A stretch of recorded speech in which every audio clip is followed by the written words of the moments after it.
தாவேகாவுக்கு ஆதரவு கொடுக்க வேண்டாம் என்று கூட்டணி கட்சிகளிடம் திமுக தலைவர் மு.க.ஸ்டாலின் கேட்டுக் கொண்டுள்ளதாக கூறப்படுகிறது. திமுக தலைவர் ஸ்டாலின் கூட்டணி கட்சி தலைவர்களுடன் சென்னை அறிவாலயத்தில் ஆலோசனை நடத்தினார். அப்போது தமிழக வெற்றிக் கழகத்திற்கு ஆதரவு அளிக்க வேண்டாம் என கூட்டணி கட்சிகளிடம் அவர் கேட்டுக் கொண்டதாக தெரிகிறது. சென்னை கொளத்தூர் தொகுதியில் ஸ்டாலின் தோல்வியடைந்துள்ளார். அவரது தேர்தல் தோல்விக்கு கட்சியின் மாவட்ட நிர்வாகி ஒருவரே முக்கிய காரணம் என்பது தெரியவந்துள்ளது.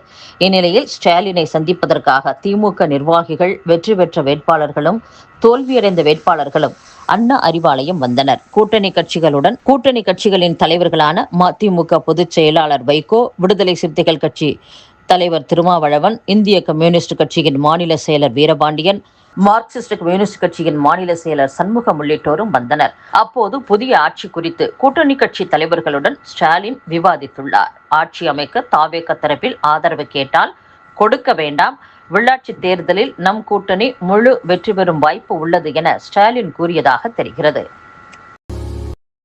அதிமுக ஆதரவுடன் ஆட்சி அமைக்க எடப்பாடி பழனிசாமியுடன் தமிழக வெற்றிக் கழகம் பேச்சு நடத்துவதாக அதிமுக சார்பில் வெற்றி பெற்ற லீமா ரோஸ் தெரிவித்துள்ளார்.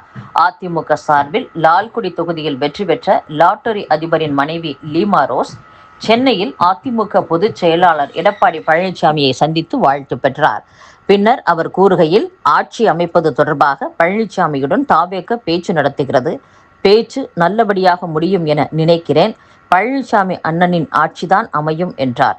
இதற்கிடையே தாவேகாவுடன் பேச்சு எதுவும் நடக்கவில்லை எனவும், தாவேகாவுக்கு அதிமுக ஆதரவு அளிக்காது எனவும் அதிமுக முன்னாள் அமைச்சர் மணியன் தெரிவித்தார். பழனிசாமியை சந்தித்த பின் அவர் இவ்வாறு கூறியுள்ளது குறிப்பிடத்தக்கது. வரி உயர்வு மற்றும் முறைகேடுகளால் மக்கள் அதிருப்தி அடைந்ததுதான் சட்டசபை தேர்தல் முடிவுகளில் எதிரொலித்ததாக கூறப்படுகிறது. தமிழகத்தில் நகர் பகுதிகளில் தாவேகாவின் தாக்கம் மட்டுமின்றி சொத்து வரி உயர்வு போன்றவையும் திமுகவிற்கு ஓட்டுக்களை கணிசமாக குறைத்துவிட்டதாக கூறப்படுகிறது. தமிழகம் முழுவதும் 2022-23 ஆண்டு சொத்து வரி உயர்த்தப்பட்டது. 2024 ஆண்டிலும் 100க்கும் குறைவான சொத்து வரி தொகை உள்ள இடங்களை கண்டறிந்து உயர்த்தினர். இதன்படி 76 ரூபாய் வசூலித்த இடத்தில் 1000 ரூபாய்க்கு மேல் என ஷாக் ஏற்படுத்தும் வகையில் சொத்து வரி உயர்ந்ததால் பல குடும்பங்கள் பாதிக்கப்பட்டனர். வரி உயர்ந்ததால் வாடகை அதிகரித்தது. வணிக கட்டடங்களின் சொத்து வரியை 2 மடங்கு ஆக்கியதால் விலைவாசியும் உயர்ந்தது. எந்த மாநகராட்சி, நகராட்சியிலும் வரி சீரமைப்பு கூட்டம் நடத்தவே இல்லை. திமுக கவுன்சிலர்கள் ஓட்டு கேட்க வீடுகளுக்கு சென்றபோது பெரிதாக மதிக்கப்படவில்லை. இவை தவிர மதுரை மாநகராட்சியில் 200 கோடி ரூபாய் ஊழல், திருநெல்வேலி மாநகராட்சியில் ஸ்மார்ட் சிட்டி திட்ட நிதியை தவறாக கையாண்டதாக குற்றச்சாட்டு, சிவகாசி மாநகராட்சி அதிகாரிகள் லஞ்சம் வாங்குவதாகவும் ஊழலில் ஈடுபடுவதாகவும் திமுக கவுன்சிலர்களே குற்றம் சாட்டியது, சென்னை மாநகராட்சியில் செலவுகள், டெண்டர்களில் முறைகேடுகள் நடந்ததாக தொடர்ந்து குற்றம் சாட்டியது போன்ற முறைகேடுகள், குற்றச்சாட்டுகள் நகர்ப்புறங்களில் திமுக ஓட்டுக்களை கணிசமாக குறைத்துள்ளதாக கூறப்படுகிறது. புதிதாக அமையும் அரசிலும் திமுக உள்ளாட்சி அமைப்பின் நகராட்சியே தொடர்வதால் இந்த குற்றச்சாட்டுகள் மீது தீர்வு கண்டு ஊழலை ஒழிக்க வேண்டும் என்று மக்கள் எதிர்பார்க்கின்றனர். அரசு ஊழியர்கள், ஆசிரியர்களுடைய வாட்ஸ்அப்களில் உதயசூரியனை முடித்து வைத்த உதயச்சந்திரன் என்ற செய்தி ட்ரெண்டிங்காக பரவுகிறது. திமுகவின் தோல்விக்கு ஆசிரியர், அரசு ஊழியர்களை அரசு கையாண்ட விதம்தான் முக்கிய காரணம் என அச்சங்கத்தினர் கூறுகின்றனர். இதற்கு நிதித்துறை செயலாளராக இருந்த உதயச்சந்திரன் தான் சூத்திரதாரி என அவர்கள் குமுறுகின்றனர்.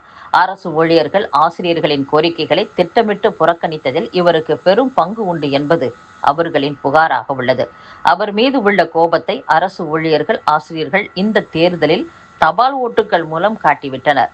இதனால் உதயசூரியனை முடித்து வைத்த உதயச்சந்திரன் என குறிப்பிட்டு அரசு ஊழியர்கள், ஆசிரியர்கள் வலைதளங்களில் பகிர்ந்து வருகின்றனர். மக்கள் மாற்றத்திற்காக வாக்களித்திருக்கிறார்கள் என்று பாஜக முன்னாள் தேசிய செயலாளர் ராஜா தெரிவித்துள்ளார். காரைக்குடியில் செய்தியாளர்களை சந்தித்த அவர், 5 மாநில தேர்தல்களில் பாஜக 3 மாநிலங்களில் முழு பெரும்பான்மையுடன் ஆட்சியை பிடித்துள்ளது. மேற்கு வங்கத்தில் ஆட்சி அமைத்தது சாதனை. தமிழகம் மற்றும் மேற்கு வங்கத்தில் ஒழிக்கப்பட வேண்டிய சக்திகள் ஒழிக்கப்பட்டுள்ளது. சீமானின் நாம் தமிழர் கட்சி ஏற்கனவே இருந்த நிலையில்தான் இருந்தது. அதை பற்றி புதிதாக சொல்ல ஒன்றுமில்லை. ஒரு மாற்றத்திற்காக மக்கள் வாக்களித்திருக்கிறார்கள். திமுக, அதிமுக இல்லாத ஒரு கட்சி தமிழகத்திற்கு அவசியம் என மக்கள் உணர்ந்து இருக்கிறார்கள். 5 அல்லது 6 சீட் என்பது தொங்கு சட்டசபைக்கு வழிவகுக்காது. இந்த அரசை கவிழ்க்கும் தைரியம் திமுக மற்றும் மற்ற கட்சிக்கு கிடையாது.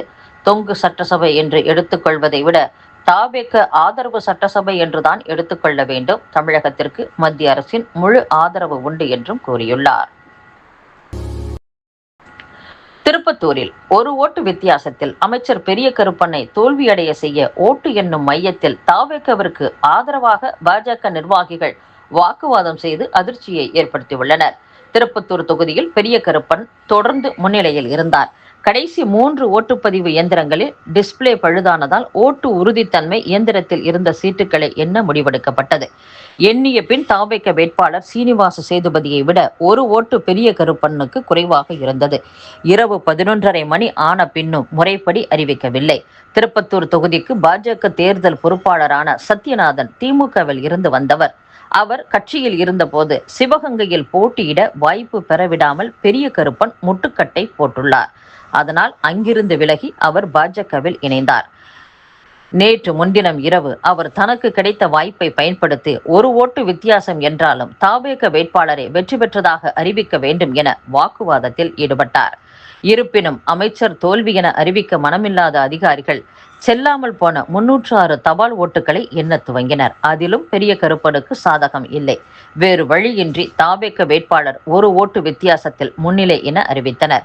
வெற்றியை அதிகாரப்பூர்வமாக அறிவிக்கவில்லை. இறுதியாக தேர்தல் கமிஷன் விதி என கூறி 11:30 மணிக்கு மேல் ரேண்டமைசேஷன் என்ற முறைப்படி 5 விவிபேட் இயந்திரங்களில் உள்ள சீட்டுகளை எண்ண முடிவு செய்தனர். அதை எண்ணி முடிக்க அதிகாலை 2 மணி ஆனது. அதிலும் பெரிய கருப்பனுக்கு ஆதரவு கிடைக்கவில்லை. இறுதியில் சீனிவாச சேதுபதி 83,375, பெரிய கருப்பன் ஓட்டு 83,374 பெற்றுள்ளதாகவும் தாவேக வெற்றி பெற்றதாகவும் அறிவித்தனர்.